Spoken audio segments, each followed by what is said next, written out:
ನಿಮಗೆ ನಮ್ಮ ವರದಿಯಿಂದ ಬೇಸರ ಆಗಿದ್ದರೆ ಖಂಡಿತವಾಗಿಯೂ ಕೂಡ ನಾನು ಆಗ ಸುವರ್ಣ ನ್ಯೂಸ್ ಮತ್ತು ಕನ್ನಡಪ್ರಭದಲ್ಲಿ ಅದರಿಂದ ನಿಮಗೆ ಬೇಸರ ಆಗಿದ್ದರೆ, ಕರ್ನಾಟಕದ ಸಮಸ್ತ ವಕೀಲರಿಗೆ ಬೇಸರ ಆಗಿದ್ದರೆ ನಾನು ಖಂಡಿತವಾಗಿಯೂ ಕೂಡ ಅವರ ಕ್ಷಮೆಯನ್ನು ಬೇಸರತ್ತಾಗಿ ಕ್ಷಮೆಯಾಗಿರುತ್ತದೆ. ಪ್ರತಿಯೊಬ್ಬ ಹಿರಿಯ ಪತ್ರಕರ್ತ ಮಾತನಾಡಬೇಕಾದ್ರೆ ಅವರು ಮಾತನಾಡೋದ್ರಲ್ಲಿ ಜನ ಕೇಳ್ತಾರೆ ಏನಾದರೂ ಒಳ್ಳೇದಿದೆಯಾ ಅಂತ. ನಮ್ಮ ಪಬ್ಲಿಕ್ ಟಿವಿಯ ರಂಗಣ್ಣ ಮಾತನಾಡ್ತಾರೆ ಅಂತಂದ್ರೆ ಅವ್ರು ಮಾತಾಡೋದ್ರಲ್ಲಿ ಏನಾದರೂ ಒಂದು ಅರ್ಥ ಇದೆಯಾ ಅಂತ ನಾವು ಹುಡುಕ್ತೇವೆ. ಪಬ್ಲಿಕ್ ಟಿವಿಯ ರಂಗಣ್ಣ ಹಿರಿಯ ಪತ್ರಕರ್ತ, ನಮ್ಮ ಕನ್ನಡದ ಹಿರಿಯ ಪತ್ರಕರ್ತ, ಕ್ರೈಮ್ ರಿಪೋರ್ಟ್ ಆಗಿದ್ದಂಥವರು, ಸುವರ್ಣದಲ್ಲಿ ಏನು ಚುನಾವಣೆ ವಿಶ್ಲೇಷಣೆಗೆ ಬಂದಂಥವರು, ಸಫಾರಿ ಶರ್ಟ್ ಹಾಕೊಂಡು ಚುನಾವಣೆ ವಿಶ್ಲೇಷಣೆಗೆ ಬಂದಂಥವರು. ಅವರು ಏಕಾಏಕಿ ಪಬ್ಲಿಕ್ ಟಿವಿಯನ್ನು ಪ್ರಾರಂಭ ಮಾಡ್ತಾರೆ. ಪಬ್ಲಿಕ್ ಟಿವಿಯ ಪ್ರಾರಂಭ ಮಾಡಿ 13 ವರ್ಷಗಳ ಕಾಲ ಪಬ್ಲಿಕ್ ಟಿವಿಯನ್ನು ನಡೆಸ್ತಾ ಇದ್ದಾರೆ. ಅವರಿಂದಲೂ ಸಹ ಬಹಳ ನಿರೀಕ್ಷೆ ಇತ್ತು. ವಿಶ್ವೇಶ್ವರ ಭಟ್ಟರು ಪ್ರಿಂಟ್ ಮೀಡಿಯಾದಲ್ಲಿ ಏನಾದರೂ ಸಾಧನೆ ಮಾಡ್ತಾರೆ ಅಂತ ತಿಳ್ಕೊಂಡ್ವಿ. ಅದೇ ರೀತಿ ಎಲೆಕ್ಟ್ರಾನಿಕ್ ಮೀಡಿಯಾದಲ್ಲಿ ರಂಗಣ್ಣನೂ ಸಹ ಈ ಕರ್ನಾಟಕದಕ್ಕೆ ನಂಬರ್ 1 ಚಾನಲ್ ಆಗುತ್ತೆ, ಜನರ ಧ್ವನಿಯಾಗಿರ್ತಾರೆ, ಭ್ರಷ್ಟಾಚಾರದ ವಿರುದ್ಧ ಹೋರಾಟ ಮಾಡ್ತಾರೆ, ಧ್ವನಿ ಎತ್ತುತ್ತಾರೆ ಅಂತ ತಿಳ್ಕೊಂಡಿದ್ವಿ. ಆದರೆ ಈ ಎರಡೂ ಸಹ ನಮಗೆ ನಿರಾಶೆಯನ್ನು ಉಂಟು ಮಾಡಿದ್ದೇ ಹೆಚ್ಚು.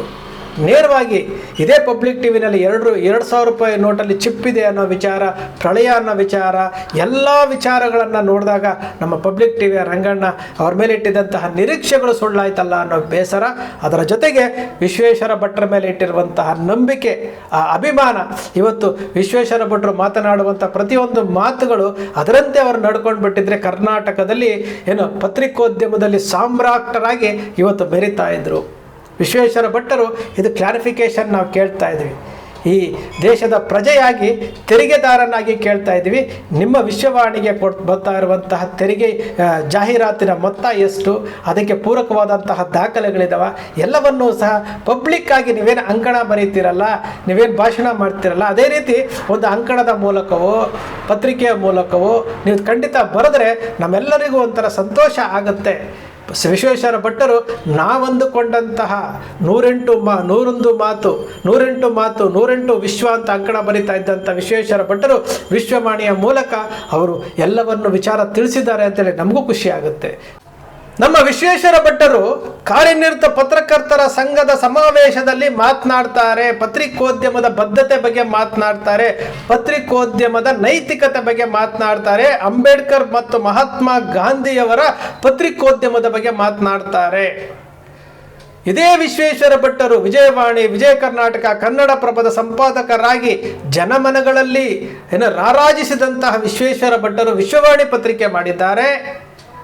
ನಾವು ಕೇಳ್ತಾ ಇದ್ದೇವೆ, ವಿಶ್ವವಾಣಿ ಪತ್ರಿಕೆ ಇವತ್ತು ಮೀಡಿಯಾ ಲಿಸ್ಟಲ್ಲಿ ಬಂದಿದೆ, ಸರ್ಕಾರಿ ಜಾಹೀರಾತುಗಳನ್ನು ತೆಗೆದುಕೊಳ್ತಾ ಇದ್ದೀರಿ, ರಾಜ್ಯಾದ್ಯಂತ ರಾಜ್ಯ ಮಟ್ಟದ ಪತ್ರಿಕೆ ಅಂತ ಹೇಳ್ತಾ ಇದ್ದೀರಿ, ABC ಸರ್ಟಿಫಿಕೇಶನ್ ತಗೊಂಡಿದ್ದೀರಾ, ಎಷ್ಟು ಪ್ರತಿಗಳು ಪ್ರಿಂಟ್ ಆಗ್ತಾ ಇದ್ದಾವೆ, ಯಾವ್ಯಾವ ಜಿಲ್ಲೆಯಲ್ಲಿ ಎಷ್ಟು ಪ್ರತಿಗಳು ಪ್ರಸಾರ ಆಗ್ತಾ ಇದ್ದಾವೆ, ಇದರ ಬಗ್ಗೆ ಮಾಹಿತಿ ಏನಾದರೂ ಕೊಡ್ಬೋದಾ ಅಂತ ಹೇಳ್ಬಿಟ್ಟು ನಾವು ಕೇಳ್ತಾನೆ ಇದ್ದೀವಿ. ಇವತ್ತಿನವರೆಗೂ ನಮ್ಗೆ ಯಾವುದೇ ರೀತಿಯಾದಂಥ ಮಾಹಿತಿ ಕೊಟ್ಟಿಲ್ಲ.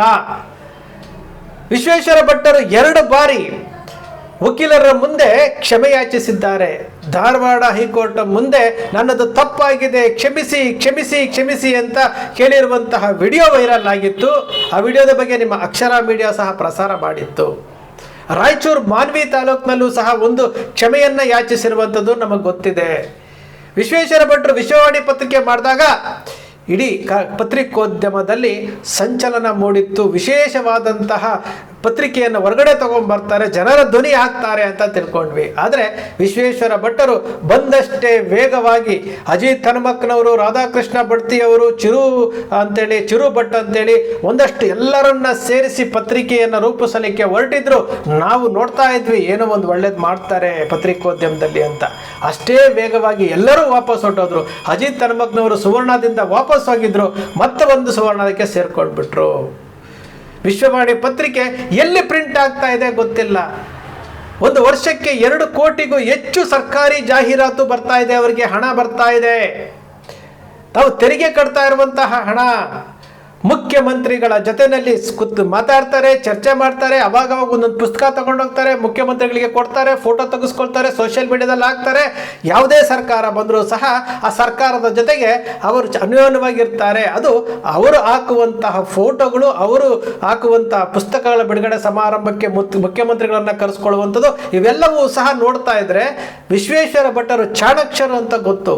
ಆದರೆ ನೀವು ಕಾರ್ಯನಿರತ ಪತ್ರಕರ್ತರ ಸಂಘದ ಸಮಾವೇಶದಲ್ಲಿ ಗಾಂಧೀಜಿಯವರ, ಅಂಬೇಡ್ಕರ್ ಅವರ ಪತ್ರಿಕೋದ್ಯಮದ ಬಗ್ಗೆ ಮಾತನಾಡ್ತೀರಿ, ನೈತಿಕತೆ ಬಗ್ಗೆ ಮಾತನಾಡ್ತೀರಿ, ಇಂದಿನ ಪತ್ರಿಕೋದ್ಯಮದ ಬಗ್ಗೆ ಮಾತನಾಡ್ತೀರಿ. ಅದೇ ರೀತಿ ನಾವು ಸಹ ಸರಿಯಾದ ದಾರಿನಲ್ಲಿ ಹೋಗ್ತಾ ಇದ್ದೀವ ಅಂತ ಹೇಳ್ಬಿಟ್ಟು ವಿಶ್ವೇಶ್ವರ ಭಟ್ರು ಅವರೇ ಆತ್ಮಾವಲೋಕನ ಮಾಡ್ಕೊಳ್ಬೇಕಾಗಿತ್ತಲ್ವ. ವಾರ್ತಾ ಇಲಾಖೆಯಲ್ಲಿ ನಾವು ಕೇಳಿದಾಗ ಅಲ್ಲಿ ಕೊಟ್ಟಂತಹ ಉತ್ತರ, ಇಲ್ಲಿ ಬಹಳಷ್ಟು ಪತ್ರಿಕೆಗಳು ಬಹಳಷ್ಟು ಕರ್ನಾಟಕದಲ್ಲಿ ಸುಮಾರು ಬೀದರ್ನಿಂದ ಚಾಮರಾಜನಗರದವರೆಗೂ ಇರುವಂತಹ ಸಾವಿರಾರು ಪತ್ರಿಕೆಗಳು ಪ್ರಿಂಟ್ ಆಗುತ್ತೋ ಇಲ್ಲೋ ಗೊತ್ತಿಲ್ಲ. ಆದರೆ ಸರ್ಕಾರಿ ಜಾಹೀರಾತುಗಳು ಮಾತ್ರ ಮೀಡಿಯಾ ಲಿಸ್ಟಲ್ಲಿರುವಂತಹ ಎಲ್ಲ ಪತ್ರಿಕೆಗಳಿಗೆ ಹೋಗ್ತಾ ಇದೆ. ಜಾಹೀರಾತುಗಳು ಜನರ ತೆರಿಗೆ ಹಣ ಈ ರೀತಿ ಹೋಗ್ತಾ ಇದೆ. ಅದು ಪ್ರಿಂಟ್ ಆಗುತ್ತೋ ಇಲ್ಲೋ ಗೊತ್ತಿಲ್ಲ. ಅದು ಪ್ರಿಂಟ್ ಆಗುತ್ತೋ ಇಲ್ಲ ಗೊತ್ತಿಲ್ಲ. ಅದರ ಸಾಲಿಗೆ ನಂಬರ್ 1 ಸ್ಥಾನದಲ್ಲಿ, ಮೊದಲನೇ ಸ್ಥಾನದಲ್ಲಿ ನಿಂತಿರುವಂಥದ್ದು ಹಿರಿಯ ಪತ್ರಕರ್ತ, ಅನುಭವಿ ಪತ್ರಕರ್ತ ವಿಶ್ವೇಶ್ವರ ಭಟ್ರದು.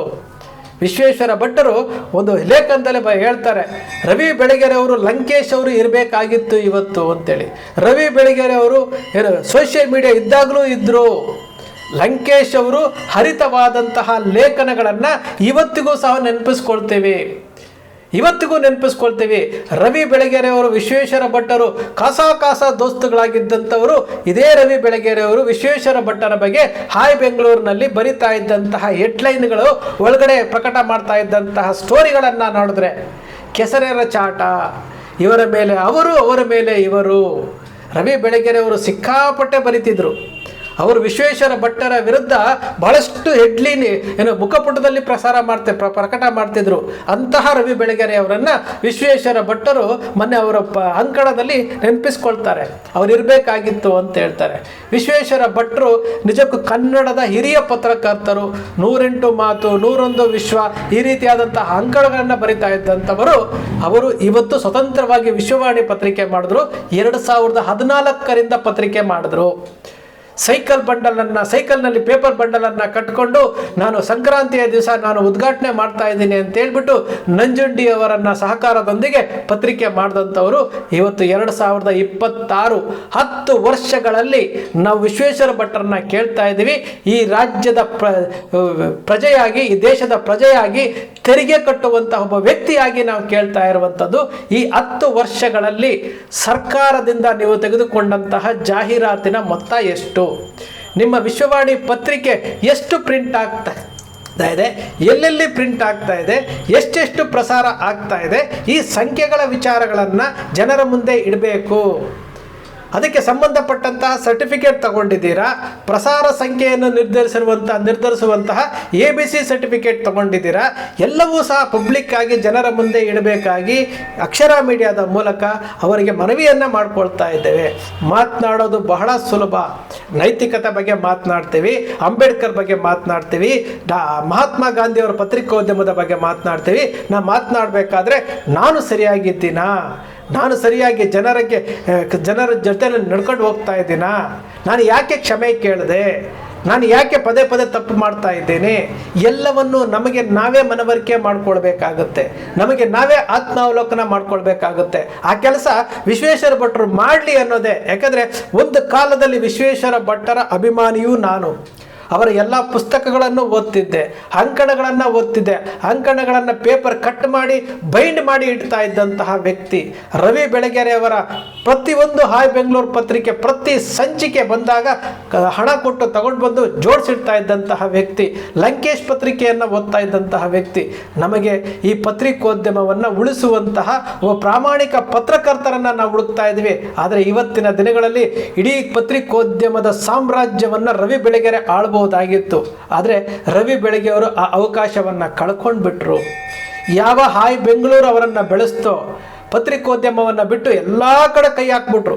ಸಿನಿಮಾಗೆ ಹೋದ್ರು, ಸೀರಿಯಲ್ಗೆ ಹೋದ್ರು, ಎಲ್ಲ ಕಡೆ ಕೈ ಹಾಕಿ ಕೊನೆಗೆ ಅವರಿಗೆ ಜೀವ ಕೊಟ್ಟಂತಹ ಹಾಯ್ ಬೆಂಗಳೂರು ಪತ್ರಿಕೆಯನ್ನೇ ಅದರ ಮೇಲೆ ಏನು ಇಂಟ್ರೆಸ್ಟ್ ಕಳ್ಕೊಂಡ್ಬಿಟ್ರು. ಓ ಮನಸ್ಸೇ ನಿಂತೋಯ್ತು, ಅಚ್ಚರಿ ನಿಂತೋಯ್ತು. ಎಲ್ಲವನ್ನು ನಿಲ್ಲಿಸ್ಕೊಂಡು ಪತ್ರಿಕೋದ್ಯಮವನ್ನು ಹಾಳುವಂತಹ ಅಕ್ಷರ ದಾಹವನ್ನು ಹೊಂದಿರುವಂತಹ ಅಕ್ಷರದ ಮಾಂತ್ರಿಕ ರವಿ ಬೆಳಗೆರೆ ಇವತ್ತು ನಮ್ಮೊಂದಿಗೆ ಇಲ್ಲ. ಅವರ ಸ್ನೇಹಿತರಾದಂಥ ವಿಶ್ವೇಶ್ವರ ಭಟ್ಟರು ಆ ಸ್ಥಾನವನ್ನು ತುಂಬಬಲ್ಲರು. 2016ರಲ್ಲಿ ವಿಶ್ವವಾಣಿಯ ಮೂಲಕ ತುಂಬುತ್ತಾರೆ ಅಂತ ನಾವು ತಿಳ್ಕೊಂಡ್ವಿ. ಆದರೆ ವಿಶ್ವೇಶ್ವರ ಭಟ್ಟರನ್ನು ನೋಡ್ತಾ ಇದ್ರೆ ಅವರು ಪತ್ರಿಕೆಯನ್ನು ಆನ್ಲೈನ್ಗೆ ಸೀಮಿತ ಆಗಿ ಎಲ್ಲ ಒಂದಷ್ಟು ಜಿಲ್ಲೆಗಳಿಗೆ ನಾವು ಪ್ರಸಾರ ಮಾಡ್ತಾ ಇದ್ದೀವಿ ಅಂತ ತೋರಿಸ್ಕೊಳ್ಳೋದಕ್ಕೆ ವಿಶ್ವವಾಣಿ ಪತ್ರಿಕೆ ಪ್ರಿಂಟ್ ಆಗ್ತಾ ಇದೆ ಅನ್ನಿಸ್ತಾ ಇದೆ. ನಮಗೆ ಕ್ಲಾರಿಫಿಕೇಶನ್ ಕೊಡಬೇಕು. ಸರ್ಕಾರದ ತೆರಿಗೆ ಹಣ ವಿಶ್ವೇಶ್ವರ ಭಟ್ಟರ ವಿಶ್ವವಾಣಿಯ ರೀತಿಯಲ್ಲೇ ಸಾವಿರಾರು ಪತ್ರಿಕೆಗಳಲ್ಲಿ ಜಾಹೀರಾತು ಹೋಗ್ತಾ ಇದೆ, ಜನರ ಹಣ ಹೋಗ್ತಾ ಇದೆ. ಸ್ವಾಮಿ, ಕ್ಲಾರಿಫಿಕೇಶನ್ ಕೊಡಿ. ನೀವೊಬ್ಬರು ಸ್ವಯಂ ಪ್ರೇರಿತವಾಗಿ ನೀವು ಕ್ಲಾರಿಫಿಕೇಶನ್ ಕೊಟ್ಟರೆ ಬೇರೆಯವರು ಕೊಡ್ತಾರೆ. ಯಾಕಂದರೆ ಸರ್ಕಾರವನ್ನು ಜನರ ತಪ್ಪುಗಳನ್ನು ಸರ್ಕಾರದ ತಪ್ಪುಗಳನ್ನು ತಿದ್ದಿ ಅವರಿಗೆ ಮಾರ್ಗದರ್ಶಕರಾಗಬೇಕಾಗಿದ್ದಂತಹ ಪತ್ರಕರ್ತರು ನಾವೇ ಸರಿದಾರಿಗೆ ಬರೆದ ಹೋದರೆ, ನಾವು ಅಡ್ಡದಾರಿಗೆ ಹೋದರೆ ನಮ್ಮನ್ನು ಪ್ರಶ್ನೆ ಮಾಡೋರು ಯಾರೂ ಇಲ್ಲ ಅನ್ನೋ ಧೈರ್ಯನ ಆತ್ಮಾವಲೋಕನ ಮಾಡ್ಕೊಳ್ಳಿ. ಯಾಕಂದರೆ ಪ್ರತಿಯೊಬ್ಬ ಹಿರಿಯ ಪತ್ರಕರ್ತ ಮಾತನಾಡಬೇಕಾದ್ರೆ ಅವರು ಮಾತನಾಡೋದ್ರಲ್ಲಿ ಜನ ಕೇಳ್ತಾರೆ ಏನಾದರೂ ಒಳ್ಳೇದಿದೆಯಾ ಅಂತ. ನಮ್ಮ ಪಬ್ಲಿಕ್ ಟಿವಿಯ ರಂಗಣ್ಣ ಮಾತನಾಡ್ತಾರೆ ಅಂತಂದರೆ ಅವರು ಮಾತಾಡೋದ್ರಲ್ಲಿ ಏನಾದರೂ ಒಂದು ಅರ್ಥ ಇದೆಯಾ ಅಂತ ನಾವು ಹುಡುಕ್ತೇವೆ. ಪಬ್ಲಿಕ್ ಟಿವಿಯ ರಂಗಣ್ಣ ಹಿರಿಯ ಪತ್ರಕರ್ತ, ನಮ್ಮ ಕನ್ನಡದ ಹಿರಿಯ ಪತ್ರಕರ್ತ, ಕ್ರೈಮ್ ರಿಪೋರ್ಟ್ ಆಗಿದ್ದಂಥವರು, ಸುವರ್ಣದಲ್ಲಿ ಚುನಾವಣೆ ವಿಶ್ಲೇಷಣೆಗೆ ಬಂದಂಥವರು, ಸಫಾರಿ ಶರ್ಟ್ ಹಾಕೊಂಡು ಚುನಾವಣೆ ವಿಶ್ಲೇಷಣೆಗೆ ಬಂದಂಥವರು. ಅವರು ಏಕಾಏಕಿ ಪಬ್ಲಿಕ್ ಟಿವಿಯನ್ನು ಪ್ರಾರಂಭ ಮಾಡ್ತಾರೆ. ಪಬ್ಲಿಕ್ ಟಿವಿಯ ಪ್ರಾರಂಭ ಮಾಡಿ 13 ವರ್ಷಗಳ ಕಾಲ ಪಬ್ಲಿಕ್ ಟಿವಿಯನ್ನು ನಡೆಸ್ತಾ ಇದ್ದಾರೆ. ಅವರಿಂದಲೂ ಸಹ ಬಹಳ ನಿರೀಕ್ಷೆ ಇತ್ತು. ವಿಶ್ವೇಶ್ವರ ಭಟ್ಟರು ಪ್ರಿಂಟ್ ಮೀಡಿಯಾದಲ್ಲಿ ಏನಾದರೂ ಸಾಧನೆ ಮಾಡ್ತಾರೆ ಅಂತ ತಿಳ್ಕೊಂಡ್ವಿ. ಅದೇ ರೀತಿ ಎಲೆಕ್ಟ್ರಾನಿಕ್ ಮೀಡಿಯಾದಲ್ಲಿ ರಂಗಣ್ಣನೂ ಸಹ ಈ ಕರ್ನಾಟಕದಕ್ಕೆ ನಂಬರ್ 1 ಚಾನಲ್ ಆಗುತ್ತೆ. ಜನರ ಧ್ವನಿಯಾಗಿರ್ತಾರೆ, ಭ್ರಷ್ಟಾಚಾರದ ವಿರುದ್ಧ ಹೋರಾಟ ಮಾಡ್ತಾರೆ, ಧ್ವನಿ ಎತ್ತುತ್ತಾರೆ ಅಂತ ತಿಳ್ಕೊಂಡಿದ್ವಿ. ಆದರೆ ಈ ಎರಡೂ ಸಹ ನಮಗೆ ನಿರಾಶೆಯನ್ನು ಉಂಟು ಮಾಡಿದ್ದೇ ಹೆಚ್ಚು. ನೇರವಾಗಿ ಇದೇ ಪಬ್ಲಿಕ್ ಟಿವಿನಲ್ಲಿ 2,000 ರೂಪಾಯಿ ನೋಟಲ್ಲಿ ಚಿಪ್ಪಿದೆ ಅನ್ನೋ ವಿಚಾರ, ಪ್ರಳಯ ಅನ್ನೋ ವಿಚಾರ, ಎಲ್ಲ ವಿಚಾರಗಳನ್ನು ನೋಡಿದಾಗ ನಮ್ಮ ಪಬ್ಲಿಕ್ ಟಿವಿಯ ರಂಗಣ್ಣ ಅವ್ರ ಮೇಲೆ ಇಟ್ಟಿದ್ದಂತಹ ನಿರೀಕ್ಷೆಗಳು ಸುಳ್ಳಾಯ್ತಲ್ಲ ಅನ್ನೋ ಬೇಸರ, ಅದರ ಜೊತೆಗೆ ವಿಶ್ವೇಶ್ವರ ಭಟ್ಟರ ಮೇಲೆ ಇಟ್ಟಿರುವಂತಹ ನಂಬಿಕೆ, ಆ ಅಭಿಮಾನ. ಇವತ್ತು ವಿಶ್ವೇಶ್ವರ ಭಟ್ಟರು ಮಾತನಾಡುವಂಥ ಪ್ರತಿಯೊಂದು ಮಾತುಗಳು ಅದರಂತೆ ಅವರು ನಡ್ಕೊಂಡು ಬಿಟ್ಟಿದ್ರೆ ಕರ್ನಾಟಕದಲ್ಲಿ ಪತ್ರಿಕೋದ್ಯಮದಲ್ಲಿ ಸಾಮ್ರಾಟರಾಗಿ ಇವತ್ತು ಬೆರೀತಾ ಇದ್ರು ವಿಶ್ವೇಶ್ವರ ಭಟ್ಟರು. ಇದು ಕ್ಲಾರಿಫಿಕೇಶನ್ ನಾವು ಕೇಳ್ತಾ ಇದ್ವಿ. ಈ ದೇಶದ ಪ್ರಜೆಯಾಗಿ, ತೆರಿಗೆದಾರನಾಗಿ ಕೇಳ್ತಾ ಇದ್ವಿ. ನಿಮ್ಮ ವಿಶ್ವವಾಣಿಗೆ ಬರ್ತಾ ಇರುವಂತಹ ತೆರಿಗೆ ಜಾಹೀರಾತಿನ ಮೊತ್ತ ಎಷ್ಟು, ಅದಕ್ಕೆ ಪೂರಕವಾದಂತಹ ದಾಖಲೆಗಳಿದಾವ, ಎಲ್ಲವನ್ನೂ ಸಹ ಪಬ್ಲಿಕ್ಕಾಗಿ ನೀವೇನು ಅಂಕಣ ಬರೀತೀರಲ್ಲ, ನೀವೇನು ಭಾಷಣ ಮಾಡ್ತೀರಲ್ಲ, ಅದೇ ರೀತಿ ಒಂದು ಅಂಕಣದ ಮೂಲಕವೋ ಪತ್ರಿಕೆಯ ಮೂಲಕವೋ ನೀವು ಖಂಡಿತ ಬರೆದ್ರೆ ನಮ್ಮೆಲ್ಲರಿಗೂ ಒಂಥರ ಸಂತೋಷ ಆಗುತ್ತೆ. ವಿಶ್ವೇಶ್ವರ ಭಟ್ಟರು ನಾವಂದುಕೊಂಡಂತಹ 108 ಮಾತು ವಿಶ್ವ ಅಂತ ಅಂಕಣ ಬರಿತಾ ಇದ್ದಂಥ ವಿಶ್ವೇಶ್ವರ ಭಟ್ಟರು ವಿಶ್ವವಾಣಿಯ ಮೂಲಕ ಅವರು ಎಲ್ಲವನ್ನು ವಿಚಾರ ತಿಳಿಸಿದ್ದಾರೆ ಅಂತೇಳಿ ನಮಗೂ ಖುಷಿ ಆಗುತ್ತೆ. ಸ್ನೇಹಿತರೆ, ನಿಮ್ಮ ಅಕ್ಷರ ಮೀಡಿಯಾ ಸೃಷ್ಟಿ ಮಾಡೋದಿಲ್ಲ, ಕಲ್ಪನೆ ಮಾಡೋದಿಲ್ಲ, ವಾಸ್ತವದ ವಿಚಾರವನ್ನು ವಿಶ್ಲೇಷಣೆ ಮಾಡುತ್ತೆ. ನಿಮ್ಮ ಅಕ್ಷರ ಮೀಡಿಯಾದ ವಿಶ್ಲೇಷಣೆ ನಿಮ್ಗೆ ಇಷ್ಟ ಆಯಿತು ಅಂದರೆ ಸಬ್ಸ್ಕ್ರೈಬ್ ಆಗಲಿಲ್ಲ ಅಂದರೆ ಸಬ್ಸ್ಕ್ರೈಬ್ ಮಾಡ್ಕೊಳ್ಳಿ. ಪಕ್ಕದಲ್ಲಿ ಕಾಣುವಂಥ ಬೆಲ್ ಐಕಾನ್ ಪ್ರೆಸ್ ಮಾಡಿ, ಶೇರ್ ಮಾಡಿ, ಪ್ರೋತ್ಸಾಹ ನೀಡಿ.